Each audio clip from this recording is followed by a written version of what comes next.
انت انت عذبهم فانهم عبادك،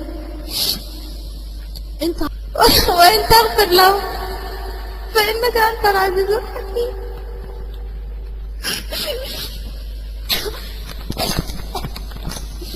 الكلام اللي انا كنت بقوله على سيدنا محمد، أنا بجد اتكلمت كلام وحش جدا في حقهم بجد، فحبيت ان انا اشكرهم على العام كده زي ما اتكلمت عليهم على العام. وحبيت ان انا اشكر كمان الروم ديت وكل اللي فيها، كل اللي فيها بلا استثناء، الاستاذ وسام والاستاذ سلفي والاستاذ سكوربيوم والاستاذ صغر السلفي كله والدكتور تيتو كلكم، اشكركم كلكم. واشكر اختي خديجه اللي علمتني حاجات كتيره جدا وامنيات وامة الله، وكلهم بصراحه كانوا بمنتهى الذوق معايا، برغم ان انا قلت كلام كتير وحش قوي، فعلا قلت كلام كتير وحش قوي على الاسلام وعلى ربنا وعلى سيدنا محمد، وربنا يسامحني بجد، ربنا يسامحني. كمان عايزه اوجه رساله للاستاذ المسيحي اللي اتريق عليا لما دخلت وعايزه استفسر عن حاجات في المسيحيه، اتريق عليا وما بقاش عايز يرد عليا، سمعني بس كلام كده ملوش لازمه ومشى. قعد يقول لي انت جاهله، انت ما تعرفيش حاجه. عايزه افهمك بس يا استاذ يا اخويا المسيحي ان انا مش المفروض ان انا ابقى متعلمه تعليم عالي قوي يعني علشان خاطر افهم كلام ربنا. كلام ربنا دوت لازم يفهمه المتعلم والجاهل والفقير والغني، اي حد لازم يسمع كلام ربنا ويفهمه كده ويخش في قلبه على طول. فملوش لازمه ان انت تتهمني الاتهام ده، وربنا ينور طريقك كده وتشوف الحق بعينيك كده هو زي ما انا شفته. وعايزه اشكرك على الاسلوب ده كمان، عشان انت وضحت لي حاجات كتيره جدا فعلا يعني، بس انا هحتفظ بيها لنفسي، انا مش هقول عليها علشان مهما حصل انا ماشي اوكي ست المسيحيه وكل حاجه، لكن عمري ما هعيب فيها وعمري ما هعيب فيك ولا عمري هعيب في حد مسيحي، لان انتوا برضو ليكوا حق عليا. عمري ما هقول كلمه وحشه عليكم، برغم اللي اتقال لي على العيب واللي اتقال لي على الخير. انا برضو يعني هخلي محبه ربنا كده تفضل في قلبي، ومش هقابل حد يعني، مش هقابل السيئه بالسيئه ابدا، هفضل عاملك كده هو بالحزن على طول.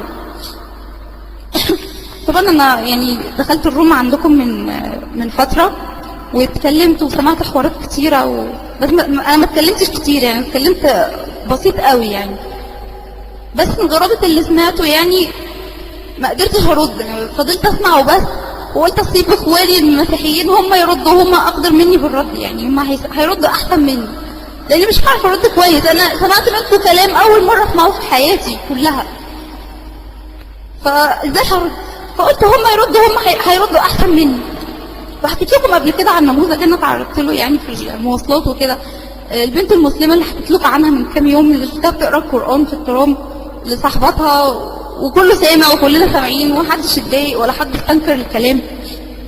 ممكن يعني احنا كنا قاعدين في الترام في المحطه في العربيه بتاعت الستات، احنا عندنا العربيه لوحدها مخصوصه للستات، فدي قرت براحتها يعني وكده وكله بقى يسمعها.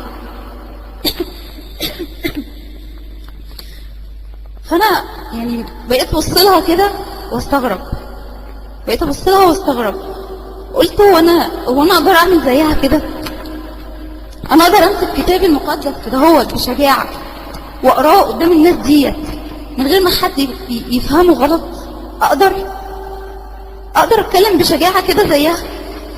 بقيت ابص لنظرات اعجاب الناس ليها واقول يعني انا ممكن امسك الكتاب المقدس بتاعي واقرا كده زيها والناس تعجب بكلامي وتقول يا سلام على كلام ربنا، ده كلام ربنا ده جميل.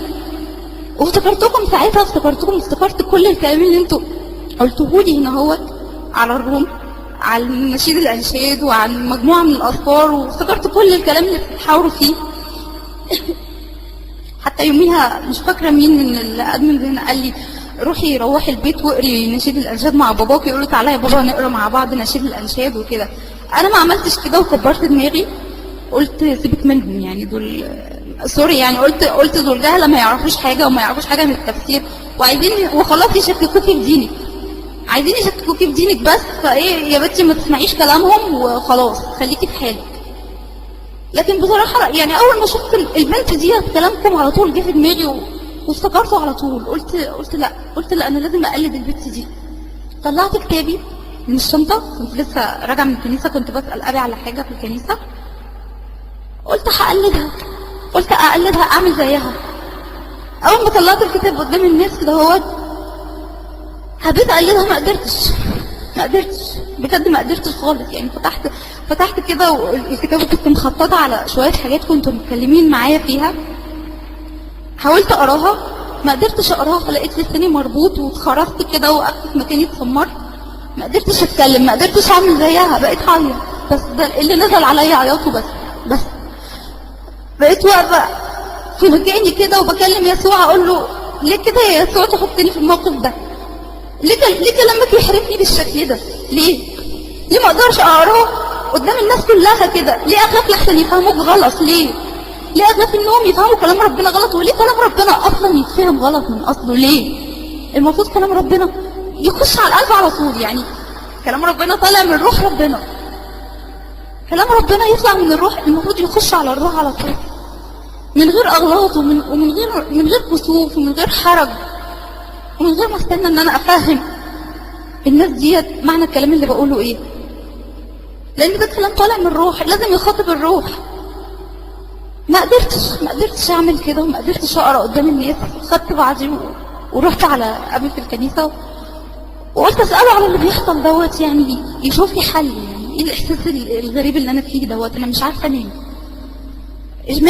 اشمعنى متخيلين لما تلاقوا حد من ديانه ثانيه غير ديانتكم محطوط في موقف افضل من اللي انتم محطوطين فيه، وانتوا في موقف صعب، وتبصوا له كده هوت وتقولوا اشمعنى ده احسن مننا؟ هو ديننا فيه ايه؟ يعني مكسوفين ان احنا نظهره على الناس، ديننا فيه ايه؟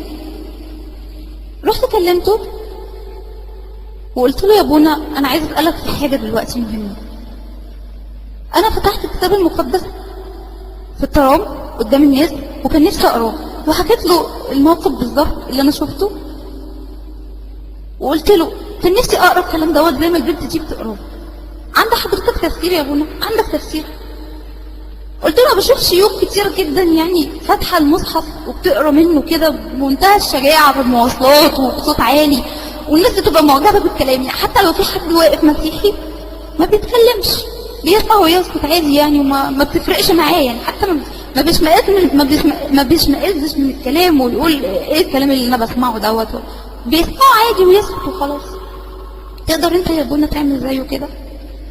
تقدر تقف في المواصلات وتقول نشيد الانشاد وتقول ما اجمل رجليك بالنعلين يا بنت الكريم؟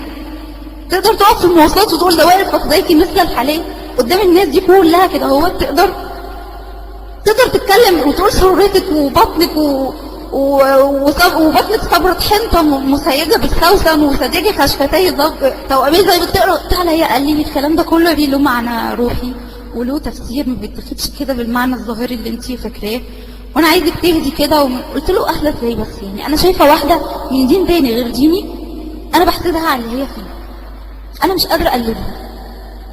تقدر انت تقلدها؟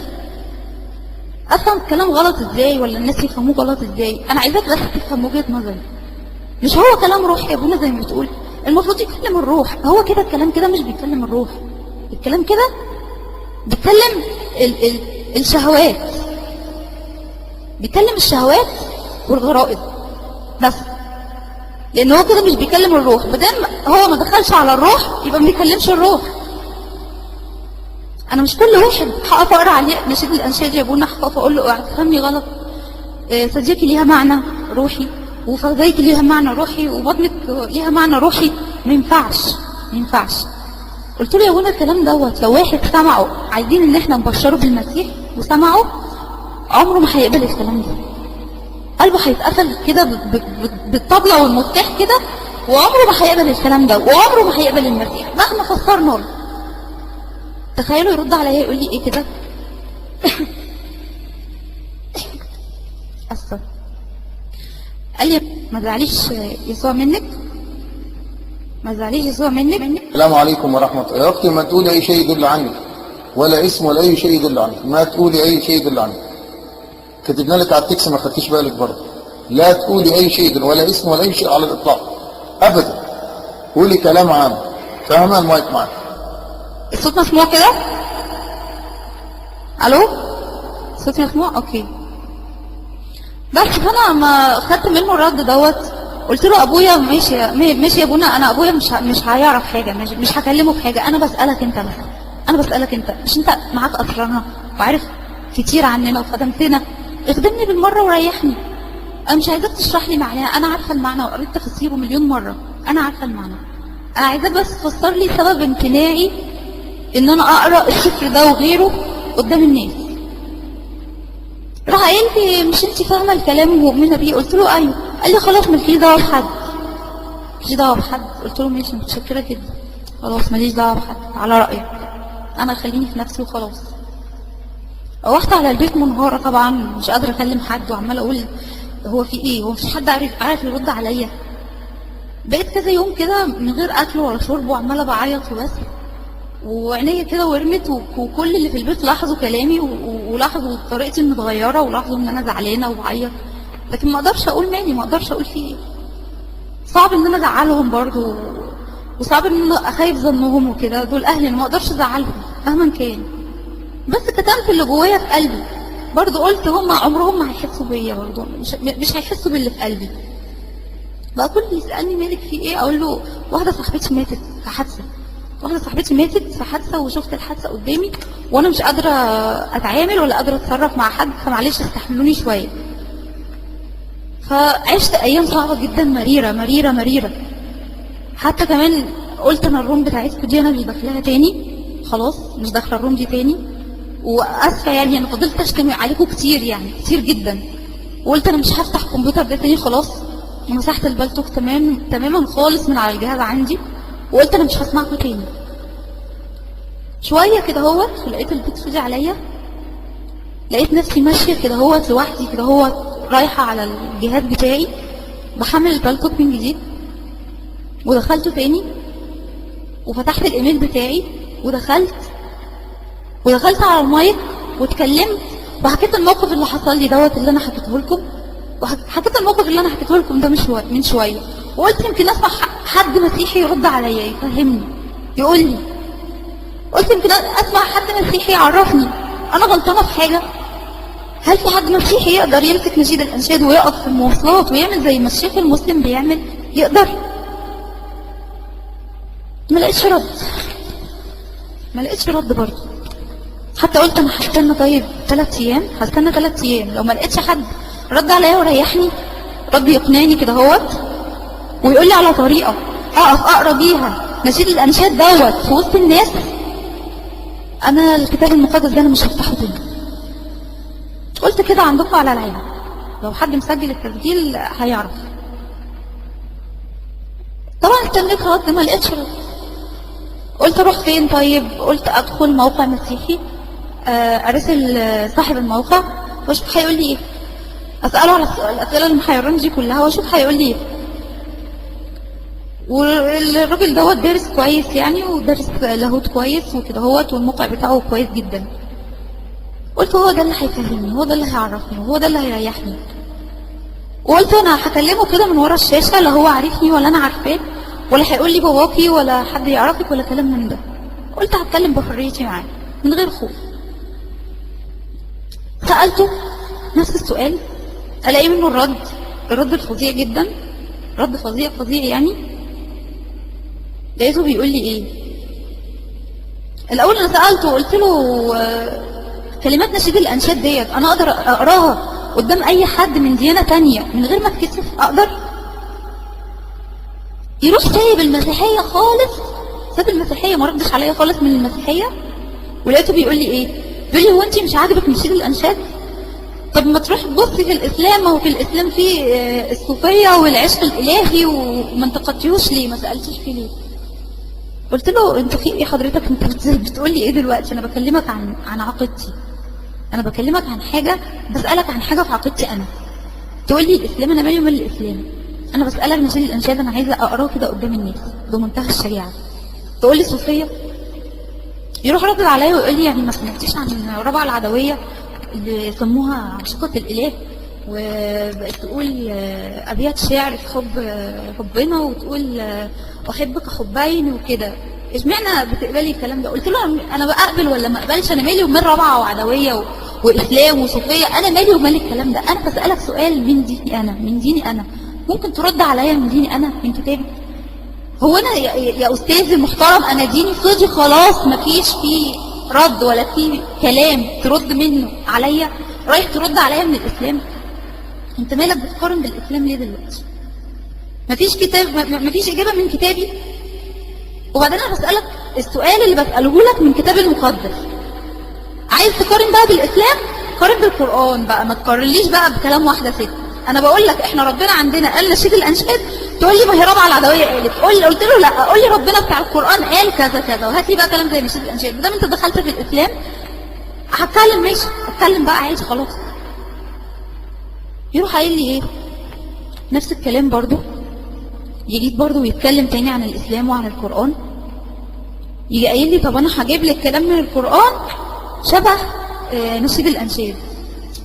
قلت له تاني هتقول لي القران، ماشي اوكي خلاص، انا كده اقتنعت ووافقت ان مفيش اجابه من كتابي تعرفني ازاي اقرا الكتاب على الناس زي ما المسلمين بيقروا كتابهم. ماشي كده انا عرفت ان كتابي ما فيهوش اجابه، هات لي بقى الاجابه من القران ما دام انت مصمم تخش برضو على القران وعلى الاسلام. راح قايل لي في القران آية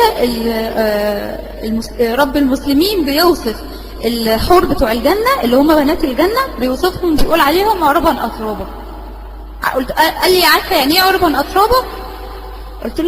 قلت له لا يعني ايه؟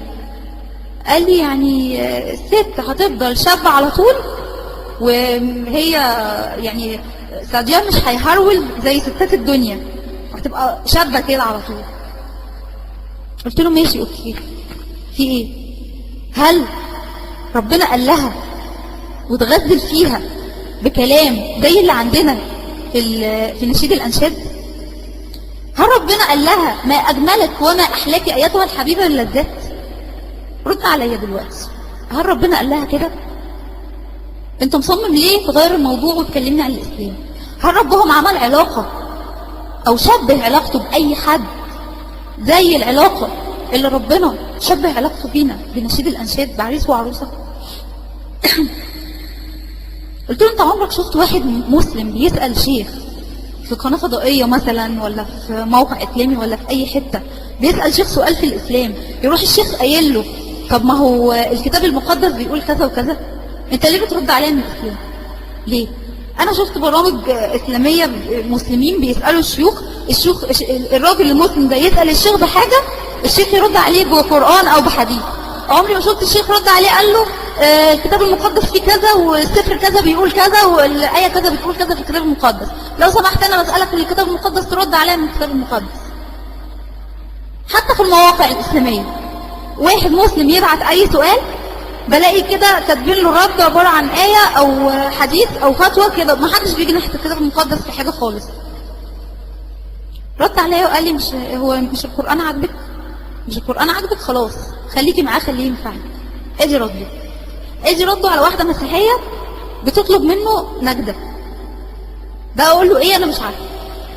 قلت له ماشي عندك حق، انا هحط شوز في بقي ومش هتكلم ولا هسأل على حاجة، اخد الحاجة كده وابلعها واسكت بس. وبطلت اكلمه تاني وما بقيتش اراسله تاني. قلت لنفسي بعدها انا ليه بلجأ للناس؟ ليه بلجأ للناس؟ ما اريح نفسي بايدي، اريح نفسي بايدي. مش انا حاسه ان الناس ممكن تستنكر الكلام دوت؟ طب ما اجرب واقراه عليهم، يمكن اطلع غلطانه، يمكن اطلع غلطانه واطلع بفتري مثلا ولا حاجه. قلت اعمل اي طريقه كده اهوت بحيث ان انا اشوف الشكوك اللي في دماغي دي صح ولا غلط، هل الناس هتؤمن بالكلام ده لو سمعته ولا لا. عملت حركه جريئه جدا، حركه جريئه جدا يعني صعب اي بنت مسيحيه تعملها.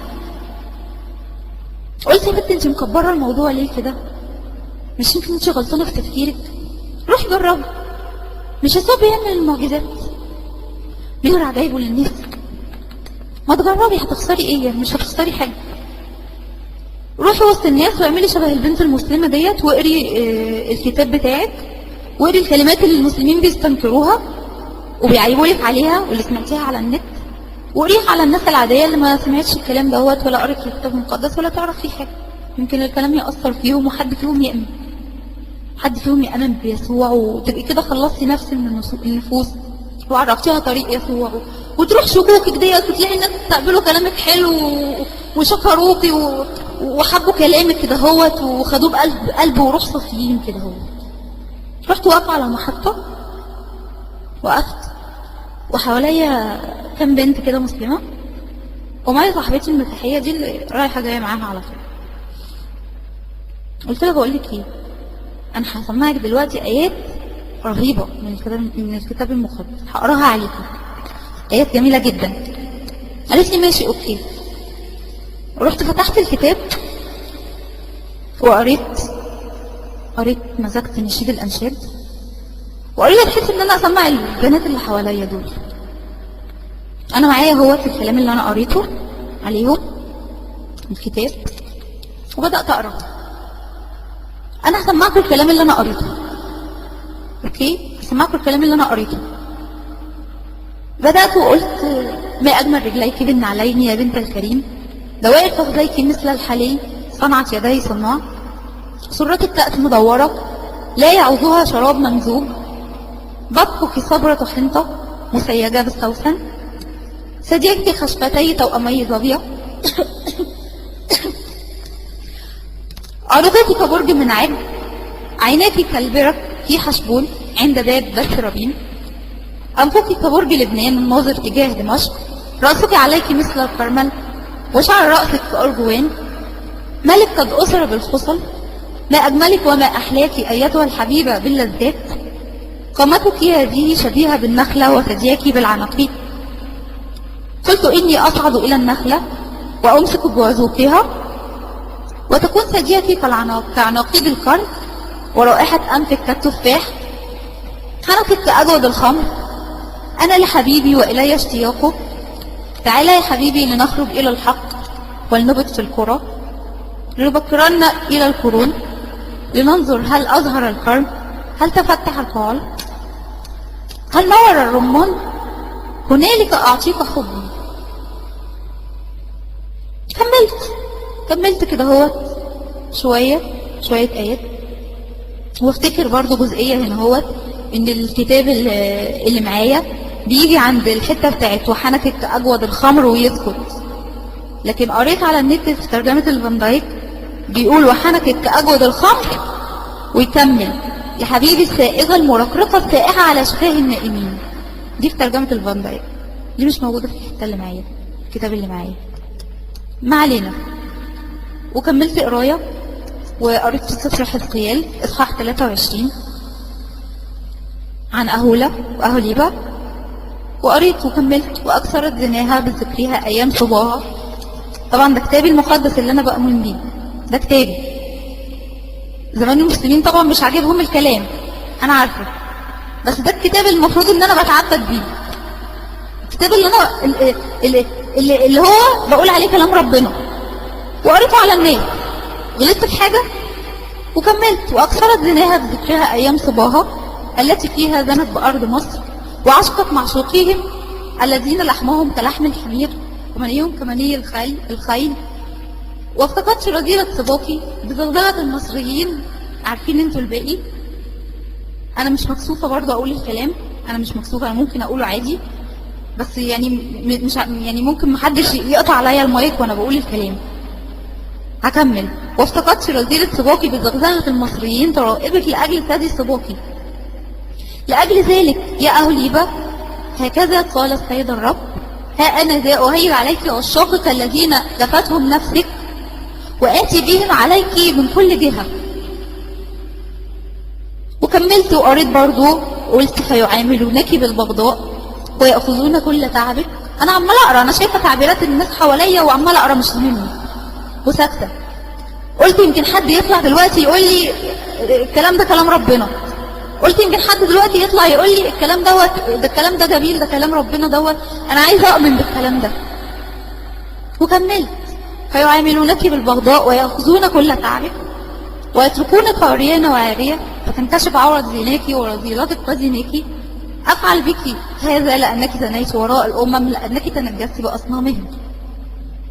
دخلت على سفر الأمثال إصحاح 7 وقريت: عطرت فراشي بمر وعود وقرفة، هلم نرتوي ودا إلى الصباح نتلذذ بالحب، لأن الرجل ليس في البيت، ذهب في طريق بعيدة، أخذ زرة الفضة بيده، يوم الهلال يأتي إلى بيته، أغوته بكثرة فنونها، بملس شفتيها طوحته، بملس شفتيها طوحته.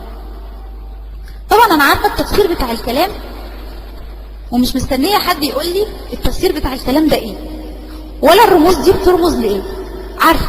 عارفة ثدياكي معناها ايه، وعارفة فخذيكي معناها ايه وبترمز لايه، وعارفة الزنا يعني طريق البعد عن طريق الرب، وعارفة معناه ايه، والكلام دوت انا قريته 100 مرة وقريته قرايه. انا ما بتكلمش خالص على التفسير، ولا اعتراضي على التفسير، ولا على اي حاجة. انا اعتراضي هنا ازاي الرب يقول كلام تشمئز منه القلوب، واشوف تعبيرات الناس اللي انا شفتها دي ازاي. انا عماله اقرا والاقي لكم البنات اللي واقفين حواليا قاعدين كده عمالين يضحكوا ويحطوا ايدهم على بقهم كده ومكسفين كانهم شافوا منظر قبيح، منظر زباله يعني. انا المفروض بقرا كلام ربنا، اهو كلام ربنا، كلامك يا ربنا، اتقابل بهم بقى من دولت مش مشكله خالص، البنات دولت مش مشكله خالص، دي بسيطه. اللي هتشوفوه بقى دوت هو الانيل. المفاجأة اللي انا يعني ما كنتش متوقعاها خالص، لقيت شاب جاي من ورايا وبيكلمني، جاي كده بيوطي على ودني كده. تخيلوا بيقول لي ايه؟ تخيل يسوع كده بيقول لي ايه لما سمع كلامي، لما سمع كلام المفروض ان هو يبقى كلام ربنا. اسفة على الجملة اللي هقولها، بس انا لازم اعيشكم اللحظة اللي انا عشتها عشان تحسوا بيا، علشان حد مسيحي يحس باللي جرالي، ويحس باللي جرالي بسبب الكلام ان انا مؤمنة ان هو كلام ربنا وقريته على الناس. تخيلوا يقول لي ايه؟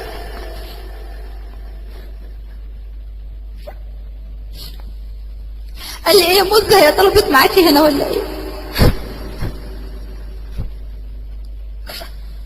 شوفتي عرفت كلامك؟ قال لي ايه يا مزة، هي طلبت معاكي هنا ولا ايه؟ دي نتيجة كلامك، دي نتيجة كلامك. ليه اسمع الكلام دوت وانا بقرا كلامك؟ ليه اسمع الكلام؟ ليه اسمع تعليق من واحد يكلمني بطريقه كاني واحده شاطره من بنات الشوارع، من بنات الليل كده، ويقول لي كلمه زباله زي دي؟ ده جزيت ان انا بقرا كلامك على الناس. لو انا عايزه ابشر بالمسيح وقريت الكلام دوت، ده جزيت ان انا اسمع كلمه زي دي. رحت بصله كده، رحت بصله وقايله له ده كتاب انا بقرا منه، كتاب عجبك الكتاب دوت؟ راح قايل لي 100 100، ورفع لي ايدين الاثنين كده وقال لي 100 100، ما تيجي نذاكر سوا. قلت له خلاص خده ما دام عجبك. اديته له ومشيت، سبت الدنيا كلها وسبت صاحبتي وسبت المحطه وسبت الناس كلها ومشيت لوحدي لحد البيت وانا مفلوقه من العياط، 7 محطات كاملين. وانا عماله بكلم نفسي بقول لي ليه اللي حصل لي دوت؟ ليه اسمع الكلام دوت وانا بقرا كلام ربنا؟ ليه بقيت هتجنن. طب هي البنت المسلمه اللي قرت كتابها سمعت كلمه زي دي، هل في ولد جالها من وراها كده هوت وقال لها الكلمه اللي انا سمعتها؟ هل كتابها كتبها زي ما كتبني؟ لا ما حصلش. ده كل اللي واقفين كانوا معجبين بيها، ده انا نفسي اعجبت بيها بشجاعتها وبجرأتها. يقولوا لي ده تفسير له معاني. طيب اوكي له معاني. طب الولد دوت انا لو جبته بعد ما قال لي الكلمتين دول وقلت له استنى لما اشرح لك الكلام دوت واشرح لك معانيه، هيسمعني؟ بعد ما قال لي الكلام دوت هيقف ويسمعني وهو عمال يبص لي بصات قذره وسفله؟ هيقف يسمعني؟ هو انا لسه هقف اكمل معاه واشرح له كلام ربنا؟ انا لسه يا رب هقف اكلمه في كلامك؟ بعد اللي قالوه لي بيقول لي تعالي نذاكروا سوا، اقعد اشرح له اقول له صدقني يعني ايه وفخزيكي يعني ايه. انت يا رب ما كنتش عارف ان ده هيجرى لي. وحتى انا لو شرحت له، انا حتى لو شرحت له الكلام، حتى لو حاولت ان انا افهمه، عمره ما هيفهمه، وعمر الكلام ما هيخش في قلبه. يستحيل، خلاص يستحيل. كاني كده بالظبط جايبه واحد وبقول له بص انا جايبه لك عروسه، شايف العروسه الحلوه اللي هناك دي؟ هي دي، ايه رايك في العروسه دي؟ تتجوزها؟ وراح باصص كده للبنت اللي انا جايباها ديت، ولقاها مثلا بنت قليله الادب، راح قايل لي ايه البنت اللي قليله الادب اللي انت جايباها لي؟ انت مش شايفه بتقولي؟ مش شايفه الفاظها؟ رحت قايله له ماشي استنى ما تفهمهاش غلط، دي قله ادب روحيه، ده قله الادب ديت وراها هدف تاني اسمى من تفكيرك. ما تفهمهاش غلط وما تاخدش قله ادبها ديت والفاظها اللي هي بتقولها بمعنى مادي. حاول تفهم شويه بتفكيرك وباحساسك، وحاول تبص للرموز بتاعت الكلام بتاعها. البنت دي مش قلة الادب ولا حاجه، بص البنت دي مش قلة الادب ولا حاجه، البنت ديت بتقل ادبها عشان تصرف على اخواتها. شفت بقى الهدف الثاني اللي هي بتقل ادبها عشانه؟ تبقى مش قلة ادب ولا حاجه، ده هدف سامي، دي في علاقه حب قويه بينها وبين اخواتها، فعشان كده بتقل ادبها عشان تعبر عن حبها. يعني بتبيع نفسها وبتبيع كرامتها وبتبيع شكلها قدام الناس والفاظها كده بتقولها عادي علشان خاطر تعبر عن العلاقه القويه اللي بينها وبين اخواتها. هل ممكن الراجل دوت بعد اللي شافه وبعد تفسيري وتبريري لموقفها هيقبل بيها؟ يستحيل. خلاص قلبه اتقفل، مستحيل. لو هيدولوا عليها فلوس، ده نفس اللي حصل لي. واقفه بعرض على الناس كلام ربنا ماشي، ولقيت تعبيراتهم اللي انا شفتها والكلام اللي انا سمعته. يستحيل مهما وقفت ان انا علشان افهمهم الكلام وعلشان ان انا اشرح لهم مغزى الكلام وهدفه ومعانيه ويقصد ايه، يستحيل يقبلوه. يستحيل. انا بضحك على نفسي. هو انا هضحك على نفسي؟ ماشي، هخش روم وهرد عليكم وهقول لكم ما تفهموش نشيد الانشاد غلط، ونشيد الانشاد يقصد كذا، وصديقي معناها كذا، ومش عارفه راسك بتشير الى ايه، وفخذيك بتشير الى ايه، والكلام ده كله. طب انا هضحك على نفسي؟ اهو انا جربت بنفسي وعشت اللحظه، لحظه سودة بكل المقاييس. اللي مش مصدقني يمسك الكتاب المقدس ويقف كده هو في الشارع ويقرا الكلام اللي انا قريته، ويوريني الناس هيعملوا ايه، يوريني الناس هيسمعوا كلامه ازاي. بنت او ولد يروح يعمل زي ما انا عملت، ويوريني الصدمه اللي هيتصدمها. لو وافقت انت يا مسيحي وانت بتقرا كلام ربنا ان كلام ربنا يتقابل بالاسلوب اللي انا شفته دوت، مفيش دم، لان انت كده هو مش بتغير على كلام ربنا ومش بتزعل علشان كلام ربنا. المهم انا خدت الكلمتين دولت من الشاب دوت وروحت منهارة وانا بعيط، مش شايفة قدامي ولا قادرة اكلم حد ولا قادرة اكل ولا قادرة اشرب. ودخلت اوضتي وقفلت على نفسي وقعدت اكلم نفسي زي المجنونة العبيطة الهبلة. قعدت كده اكلم نفسي وخلاص. قعدت بقول جملة واحدة بس، بكلم ربنا وبقول له جملة واحدة بس، بقول له ليه يا رب اتعرض للموقف دوت بسبب كلامك؟ ليه اتعرض للموقف دوت بسبب ان انا بعرف الناس كلامك؟ هو مش ده كلامك وبتخاطب بيه الارواح في القلوب؟ ليه ما دخلش على روحهم وقلوبهم؟ ليه دخل على حته ثانيه خالص؟ ليه راح على الغرايز والشهوات؟ وسمعت الكلام دوت من الولا اللي بيتكلم دوت. انا مش قادره اتلم على اعصابي، كل ما افتكر الموقف ما بقدرش اتلم على اعصابي. انتوا عارفين يعني ايه لما كلام ربنا ينهار كده قدامكم؟ ينهار، تشوفوا ردود فعل الناس بتتكسفوا من كلام ربكم. مفيش ولا مسلم طبعا عايش الاحساس ده، لانه ما عندوش كلام زي اللي عندي. وزي ما قلت اللي مش مصدقني يروح بنفسه ويقف في اي مكان في مسلمين او في اي حد، في ملحدين حتى او في بوذيين من اي ديانه، ويقف يقرا عليهم الكلام ده ويشوف رد فعلهم ايه. بقيت اقول يا رب اشمعنى تختار العلاقه الجسديه بين عريس وعروسه وتتكلم بيها وتشبه بيها؟ اشمعنى العلاقه الجسديه؟ اشمعنى؟ ففي علاقات اطهر من كده واسمى من كده بكتير كنت ممكن تشبه بيها. في علاقه الام بابنها، الام ببنتها، الاب بابنه، الاخ باخوه. في علاقات كتيره ساميه وطاهره. اشمعنى عريس وعروسه؟ على الاقل ما كنتش هسمع الكلام اللي انا سمعته ده واتحرج الاحراج ده. ما كنتش هسمع الكلام ده بسبب كلام. بقيت عمال اكلم نفسي كده اقول اروح فين، بس اروح فين واكلم مين؟ اروح فين واكلم؟ رحت وقفت قدام سورة الصلاة في اوضتي وبقيت اكلمه واستنى منه رد واقول له رد عليا يا يسوع، رد عليا.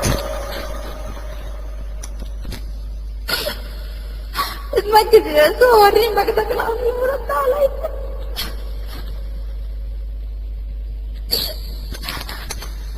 مش انت كده علشان تخلص نفوسنا واتقلبت واتحسبت علشاننا؟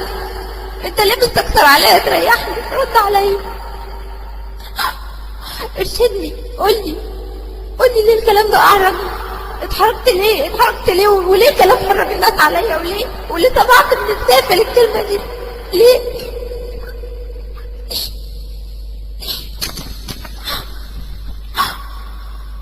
وبقيت اكلمه واكلم العذراء يا ام النور واكلمها واقول لها نوريني يا ام الاله الحي، كلميني وطمنيني، ردي عليا.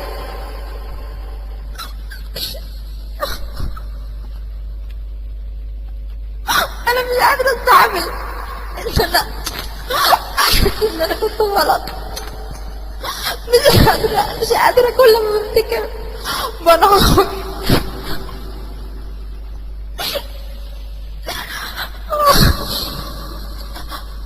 كلمت يسوع وكلمت العذراء وكلمت حكيرتك وخدت شهادة القديسين كلها وانت رد عليا، ما حدش عبرني. قلت لهم انتوا ما بتسمعوش ولا ايه؟ وانا بكلم نفسي. انت ما بتحبنيش يا يسوع علشان بترد عليا.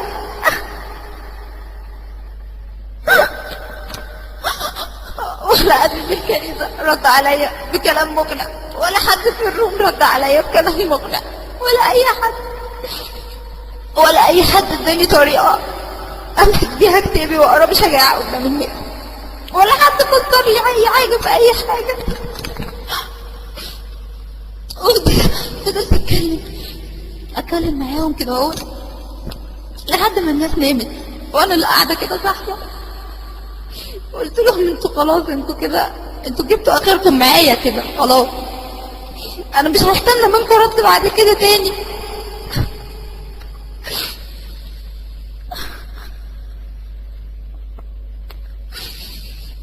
خرجت بره الأوضة بتاعتي وخرجت بره الشقة.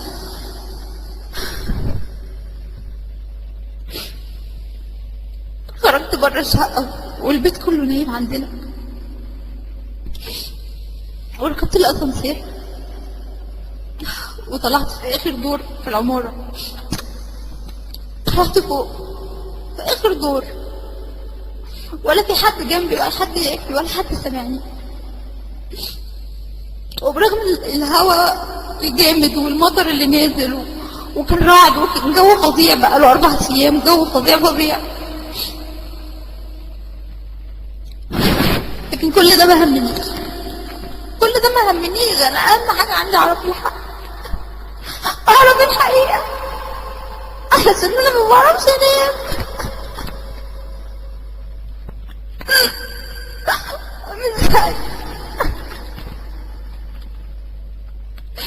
من ساعة الموقف اللي حصل لي وانا ما بعرفش انام.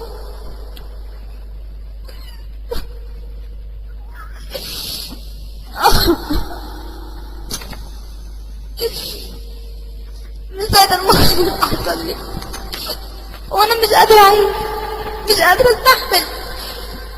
كل ما افتكر اني سمعت كلمة زي دي من شاب علشان قريت كلام ربنا ما اقدرش اتحمل. طلعت فوق وبصيت للسما، رفعت راسي لفوق كده وفضلت اتكلم مع ربنا. قلت له يا رب، يا رب، يا رب انت، انا بكلمك انت يا رب يا حقيقي، يا رب يا حقيقي، يا اللي خلقت كل حاجة، يا اللي عايزنا نعبدك يا رب، يا اللي خلقت السما اللي انا شايفها في عينيا دي، وخلقت المطر اللي نازل، وخلقت الرعد اللي انا سامعاه بوداني ده. نهمني يا رب وريحني يا رب، يا اللي خلقتني وخلقت ايدي دي وخلقت عينيا ولساني. رد عليا يا رب وريحني. أهل الكتاب المقدس ونسيت الأنشاد ده كلامك، هل ده كلامك انت؟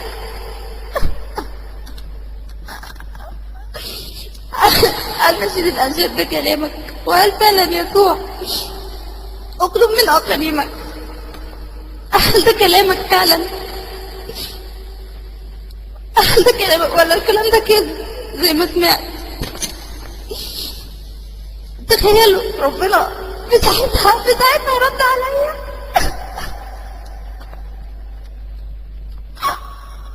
أول ما قلت ربنا الحقيقي يرد عليا، أول ما كلمت ربنا وقلت له اللي خلقت الدنيا دي كلها رد عليا.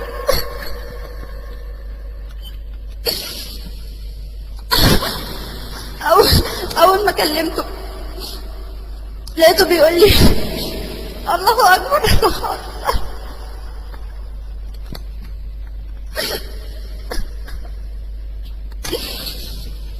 أول ما سألته لقيت الأذان بيهتم في الفجر في الجامع اللي جنبي. قلت له طلعته في مكان عالي، لو طلعته في مكان عالي بالليل كده هوت وسمعتوا الأذانات وهي بتأذن جنب بعضيها هتسمعوا كذا أذان. فأنا بقيت أكرر السؤال، احنا حوالينا كذا جامع، بقيت أكرر السؤال كذا مرة نفس السؤال. هل نسيت الأنشاد ده كلامك يا رب؟ هل نسيت الأنشاد ده كلامك؟ كل ما أكرر ألاقي جامع جديد رد عليا وقال الله أكبر الله أكبر.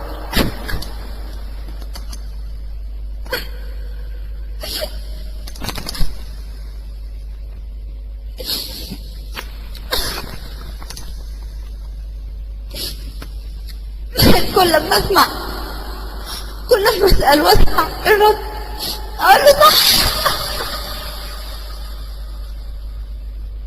اقول له صح يا رب، انت اكبر، انت اكبر من كده. قلت له صح يا رب، انت اكبر من ان يكون ده كلامك، انت اكبر من ان انت تتغزل بالطريقه دي، انت اكبر من ان انت تشبه اي حاجه بالتشبيهات دي.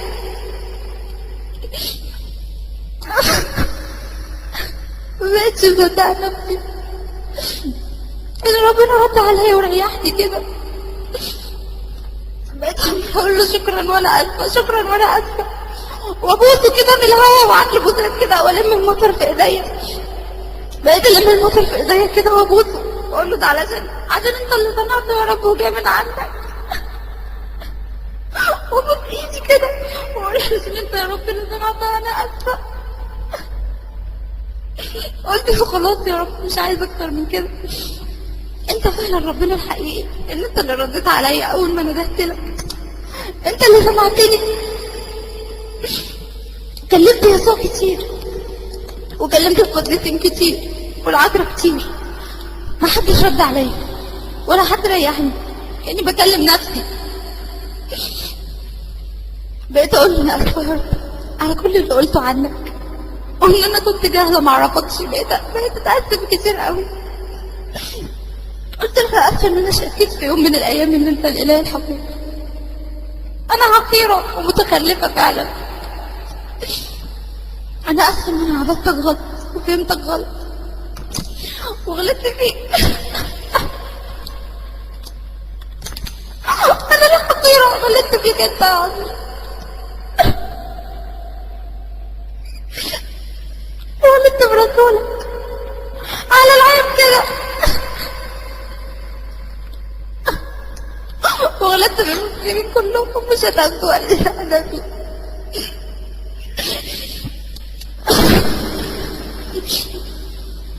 ورغم كده برضه ما موتنيش وسبتني عايش. كنت تقدر تموتني وانا بشتم كده.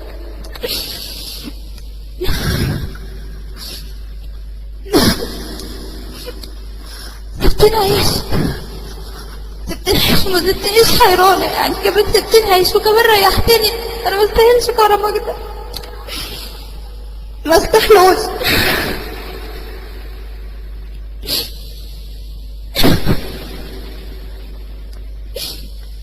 ناس كتير قالوا لي اله المسلمين، الاله المسلمين اللي كان بيوحي بالقرآن هو الشيطان. قالوا لي اله المسلمين شيطان. مش محاولة يا رب، لا عشاك يا رب ان انت تكون كده، لا. وانا بصيت لما لقيت الرد جالي، لما قلت يا رب ايه اللي خلقتني، ولقيت الرد جالي، قلت يبقى هو ده ربنا. بدل انا قلت يا رب ايه اللي خلقتني ولقيت الرد جالي بالاذان. الاله المسلمين علموا للمسلمين. قلت لا، يبقى ده مش الشيطان، لان الشيطان عمره ما هينتحل شخصية ربنا، دي معروفة.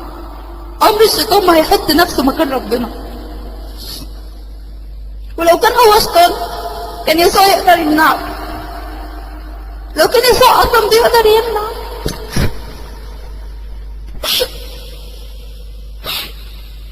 ما تقول فين يسوع، فين يسوع؟ مفيش يسوع، مفيش،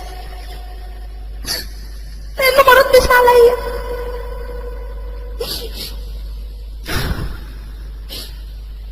ما ردش عليا ولا ريحني. لكن اله المسلمين هو اللي ريحني. اول ما قلت يا رب يا اللي خلقت الدنيا دي كلها، الاقي الرد جالي في كلمة الله، بيقول الله اكبر. لكن هل ربنا وقف عند كده وبس؟ هل دي اخر حاجة ربنا عملها معايا؟ لا لا، كرم ربنا ما انتهاش. ما اكتفاش بكده وبس، ما اكتفاش بالاذان وبس، بعت لي كلام كمان، كلام يتقرا علشاني انا مخصوص في اللحظة اللي انا بسأله فيها. انا نزلت بعد ما كلمته، نزلت على شقتي ودخلت اوضتي برضه كله نايم، ودخلت وانا مرتاحة ومبسوطة وفرحانة على الاخر. انا لسه كنت بكلم ربنا فوق دلوقتي، لسه ربنا كان بيكلمني، سألت يجاوبني، مبسوطة على الاخر. يعني الفرحة ما كانتش زي عيني، حتى ان انا اول مرة احس ان انا بني ادمة، اول مرة احس ان انا بني ادمة. وليه يا رب بيسمعني؟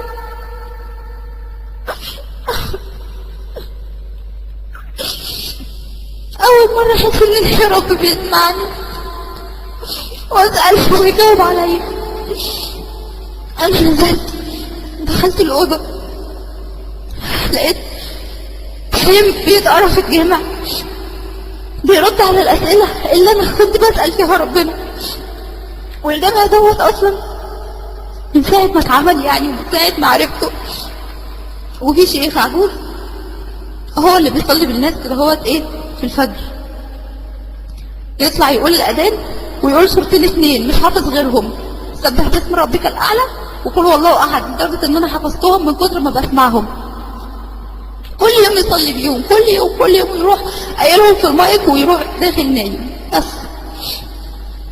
انما في اليوم ده وباللحظة دي لقيت شيء جديد خالص تاني غير اللي احنا متعودين نسمعه كل يوم في الوقت ده. كلام دخل كده في قلبي وعشش من جوه، كلام اتحفر اتحفر جوايا. اسمعوا ربنا بعت لي ايه.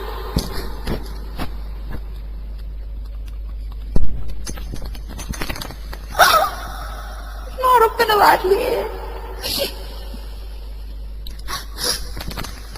انا الحقيرة الضعيفة اللي مستحقش منه حاجة قصاد اللي كنت بعمله، مستحقش خالص. رحت قلت عليه وعلى رسوله، عبرني ورد عليا. انا فاكرة الكلام، فاكرة الكلام اللي اتقرأ وبحثت عنه، هقراه لكم. بحثت عنه على النت، كتبته، هقراه لكم. قال ايه؟ وإذ قال الله، انا مش قادرة اقراه، انا بفتكرهم بس مرات، مش بقدر اقراهم، مع اني سمعتهم قبل كده بس ما حسيتش بحاجة. انما ما حسيت ان هم جايين لي مخصوص، حسيت بيهم.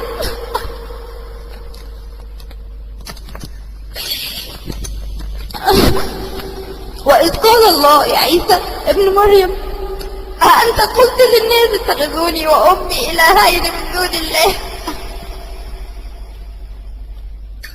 لا يا رب ما قالش.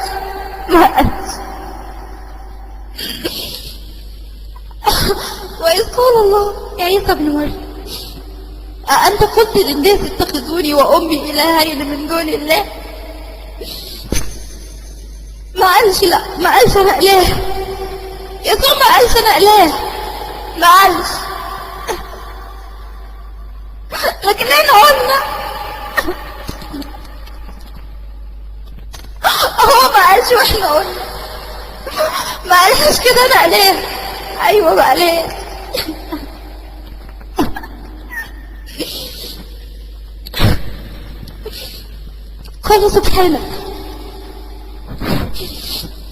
قال سبحانك ما يكون لي ان اقول ما ليس لي بحق، إن كنت قلت فقد علمت،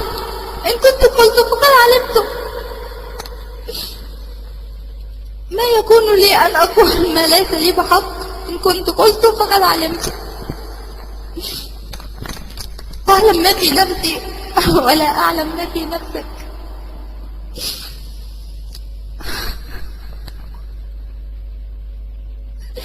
إنك أنت علام الغيوب. لو انت يا يسوع عالم بالغيب، لو انت يا يسوع عارف الغيب، بتدفعني للموقف اللي انا فيه ليه؟ لو انت عالم الغيب بتحط كلام في كتابك اسمع عنه كلام زي اللي سمعته ليه؟ يبقى انت مش عالم الغيب. لا، انت لو عالم الغيب كنت هتراعي شعوري.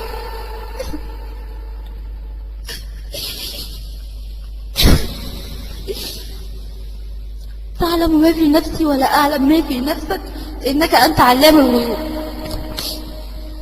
ما قلت لهم إلا ما أمرتني.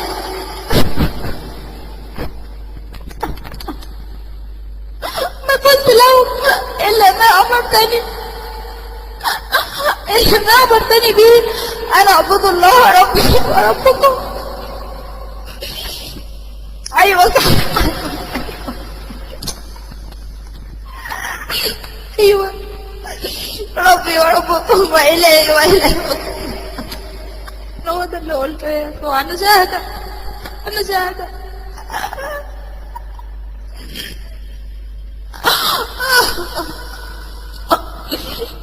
وكنت عليهم شهيدا ما دمت فيهم.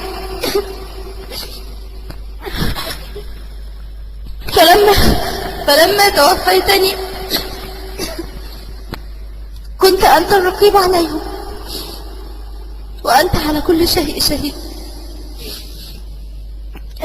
أنت عذبهم فإنهم عبادك.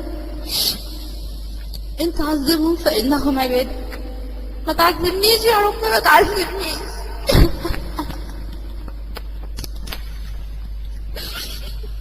وإن تغفر له فإنك أنت العزيز الحكيم.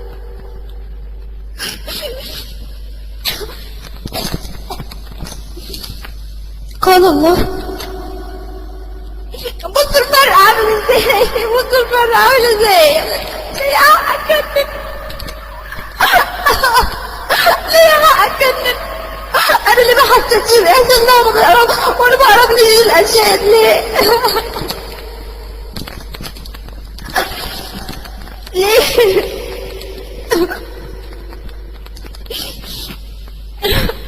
قال الله، هذا يوم ينفع الصادقين صدقهم، لهم جنات تجري من تحتها الأنهار خالدين فيها أبدا، رضي الله عنهم ورضوا عنه، ذلك الفوز العظيم.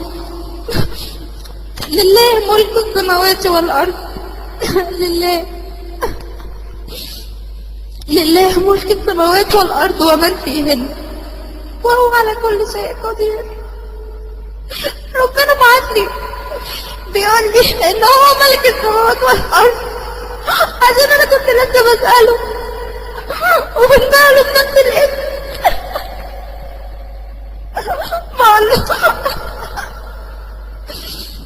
بقول له يا رب اللي خلقت السماء والارض وخلقتني وخلقت كل حاجه قدامي، راح قال لي لله ملك السماوات والارض ومن فيهن. صح يا رب، صح صح يا رب، انا شاهد على كلامك، انت ربنا. ايوه انت اللي انا ندهت لك وقلت يا ربنا يا حقيقي. رديت عليا وزي ما طلبت، انا عايزك انت، عايز اعبدك انت.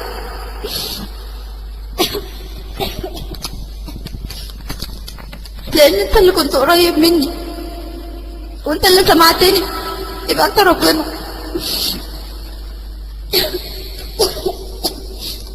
لو كان يسوع قريب مني كان رد عليا، كان على الاقل حتى ما وقفنيش في الموقف ده، ما طلعنيش، حتى ما كانش خلاني طلعت اسمع الاذان، ولا كان خلاني سمعت القران دوت في الوقت دوت، ولا كان خلى الشيخ ده يقرا في الكلام ده في الوقت ده. لو كان يسوع سامع ولا بيقدر يعمل اي حاجه. ده اللي انا اكتشفته. بعدين بقيت عماله اعيط واضرب في نفسي، بقيت عماله اضرب في جسمي وفي نفسي كده. كنت مفتكره الغباء اللي انا كنت فيه، عشان كنت بعبد حد غير ربنا، وكنت بشتم على دينه وبسخر منه وبتريق عليه.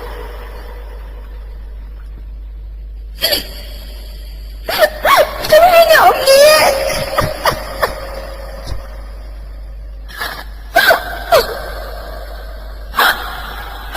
انت سمعتي ستي ودانك،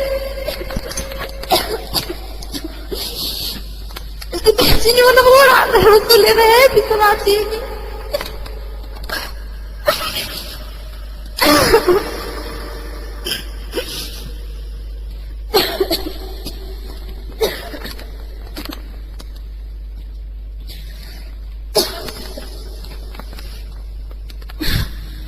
انا ما حسيتش بنفسي بعدها الا ماما بتصحيني الصبح بتقولي قومي عشان اتأخرتي.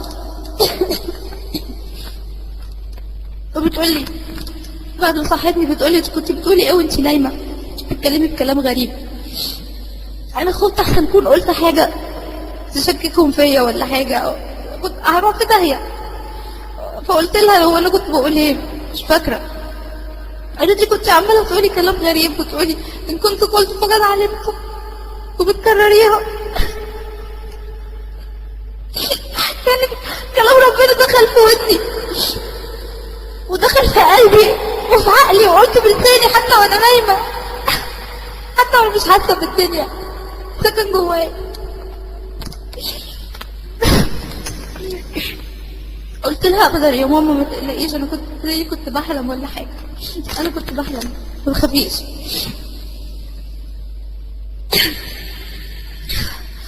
بعدها بقيت كل ما امشي في حتة اسمع نفس الكلمة بترن في ودني، ابص على اي حاجة اسمع كأن الحاجة اللي قدامي بتكلمني، ابص الكرسي ولا الحيطة اسمع نفس الكلمة، اشوفها في عيون الناس، احس كل حاجة حواليا بتقولي ان كنت قلت فقد علمت، ان كنت قلت فقد علمت.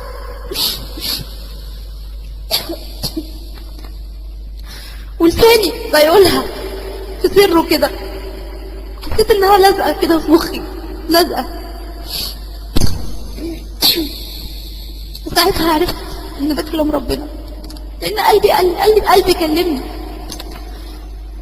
عرفت ان هو ده ربنا الحقيقي، لان كلامه دخل قلبي وعقلي واتقال على لساني في مزاجي وغصب عني.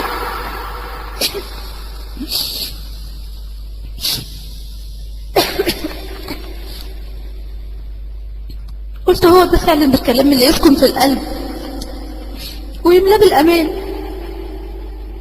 الاحساس ده انا عمري ما حسيته وانا بقرا في الكتاب المقدس،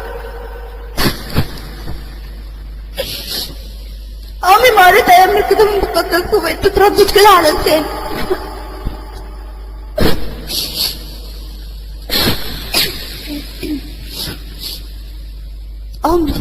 عمري ما حسيت الاحساس ده وانا بقرا من الكتاب المقدس. عارفين لو وانا بكلم ربنا سمعت صوت جرس كنيسة او سمعت ترنيمة او سمعت اي حاجة بتثبت لي ان ايماني الاولاني صح، في اللحظة اللي انا بقول فيها يا ربنا يا حقيقي كنت عرفت ان يسوع ده هو اللي صح. لو وانا بسأل ربنا وبقول له يا ربنا اللي خلقت كل حاجة، نسيت الانشاد ده كلامك، لو كان رد عليا بجرس كنيسة ولا بترنيمة ولا بأي حاجة من الحاجات ديت انا كنت اقتنعت وكنت عرفت ان اللي في دماغي ده كان شكوك، وما كانش همني اللي سمعته من الولد على المحطة، ولا همني نظرات الناس، ولا همني الحاجات دي كلها.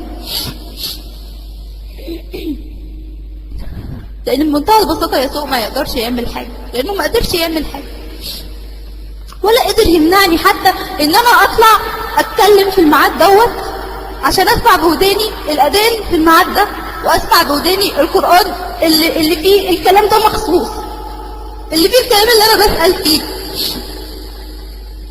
ما كانش هيخليني اسمع كلام ينكر الوهيته كده خالص. لو كان هو بيقدر يعمل حاجة علشان يريحني، لكن هو ما ريحنيش كأنه مش هنا خالص، في حتة تانية وانا بكلم نفسي.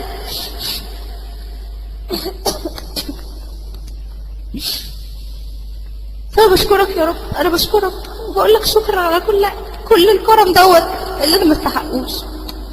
وفعلا يا رب انا اشهد ان مفيش اله غيرك، خلاص بعد اللي انا شفته وحسيته وسمعته بقلبي اشهد فعلا ان مفيش اله غيرك، واشهد ان رسولك هو رسولك، محمد رسولك. يا رب انت ما حدش سمعني غيرك، انا هعمل كل اللي انت قلت لي عليه، انا هعبدك انت لوحدك وهصدق كلامك انت لوحدك وكلام رسولك اللي ياما غلطت فيه بدون ادب وبدون خوف.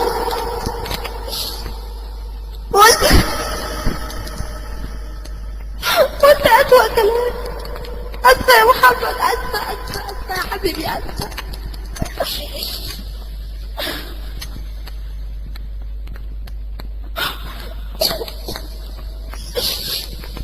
أسفة المسلمين على كل لفظ ثبتوا فيكم وما راعيتش شعوركم.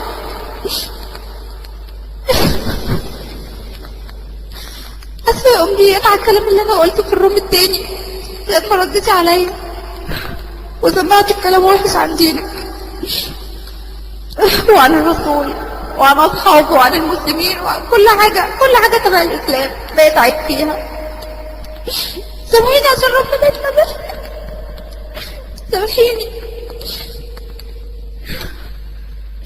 وأسفة لكم كلكم، أسفة للأستاذ وسام، وأسفة للأستاذ سلفي، وأسفة لكل اللي أسأت له وأسأت لدينه، وأسفة كل مسلمة وقفتني في الطريق في الشارع وبقت تكلمني وتنصحني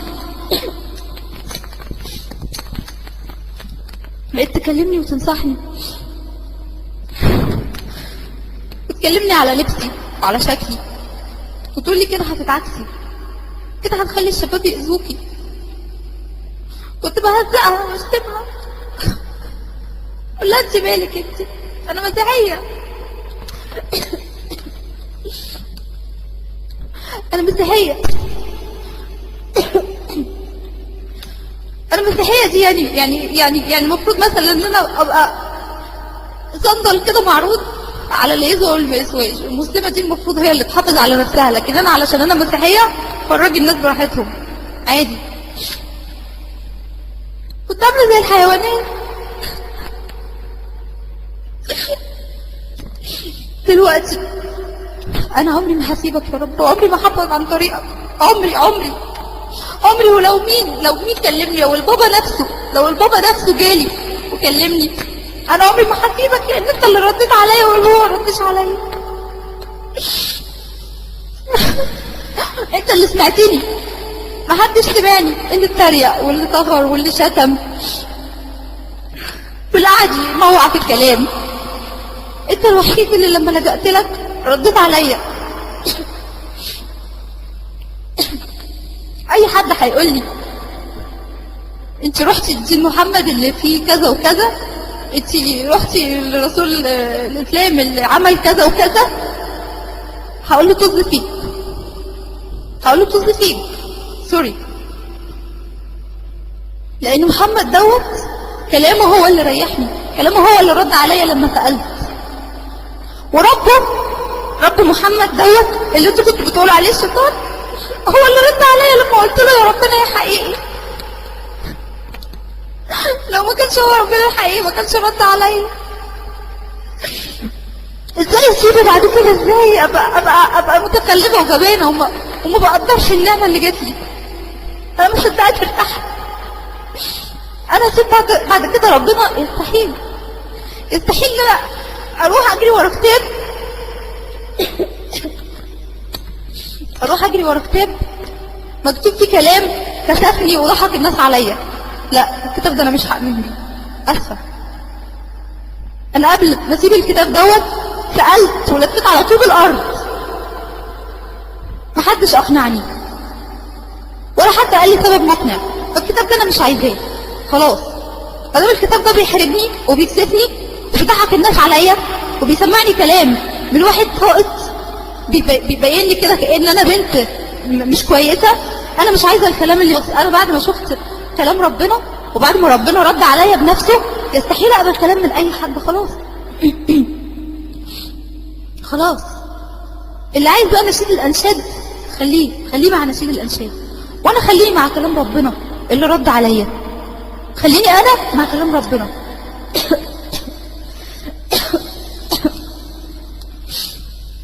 واي حد يشتم على الاسلام خليه يشتم على الاسلام، اشتم. الاسلام مش هيتأذي في حاجه ولا هيأثر في شتمتك. كانت أثرت في شتمتي، انا لما شتمت كان الاسلام اتأثر بشتمتي؟ ما تأثرش بشتمتي. هتيجي بعد كده هتضرب نفسك 60 جزمة على كل اللي انت قلته في حق ربنا، زي ما انا ضربت نفسي بالظبط.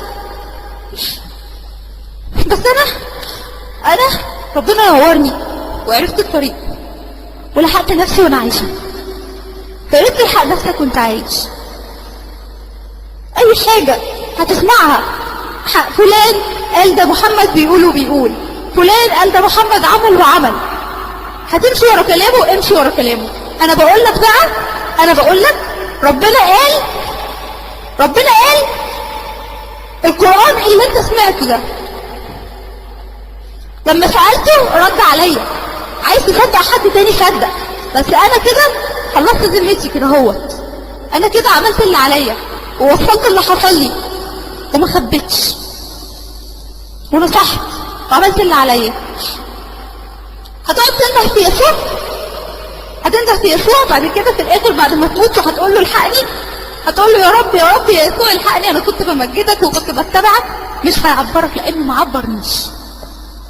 مش هيعبرك. لو كان هيعبرك كان عبرني. لو كان يسوع بيحبني كان عبرني وكان ريحني. ما كانش خلى الراحة اللي في قلبي ديت تجيلي من دين تاني غير الكتاب بتاعه. انا كل اللي هعمله ان انا هصلي بس لربنا ان هو ينور طريقكم. كل حيران ربنا ينور طريقه ويوريه اللي انا شفته بجد. اي حد هيعيش اللحظه اللي انا شفتها ديت ويطلبها من ربنا بصدق هيحس بيها وهيعرف يحس بشويه فعلا.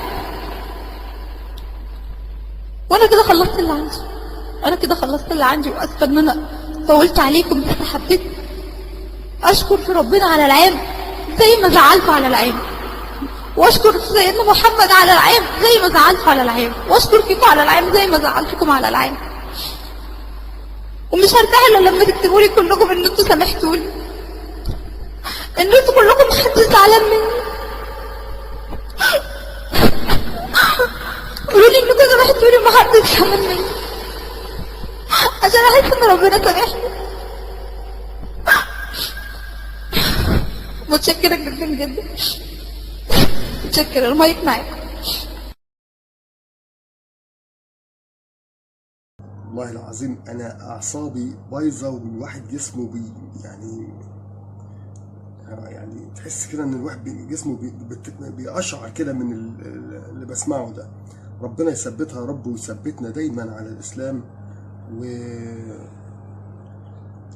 والحمد لله على نعمه الاسلام. ده كان الفيديو بتاع النهارده، يا رب يكون نال اعجابكم. اشوف وشكم على خير، والسلام عليكم ورحمه الله وبركاته.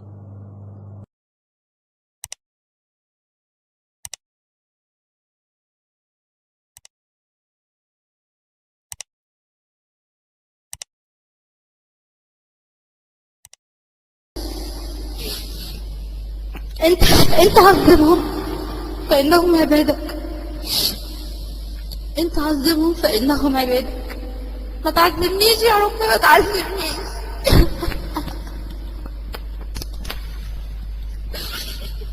وان تغفر لهم فانك انت العزيز الحكيم.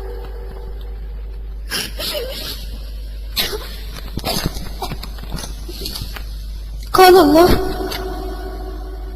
بصوا الفرق عامل ازاي، بصوا الفرق عامل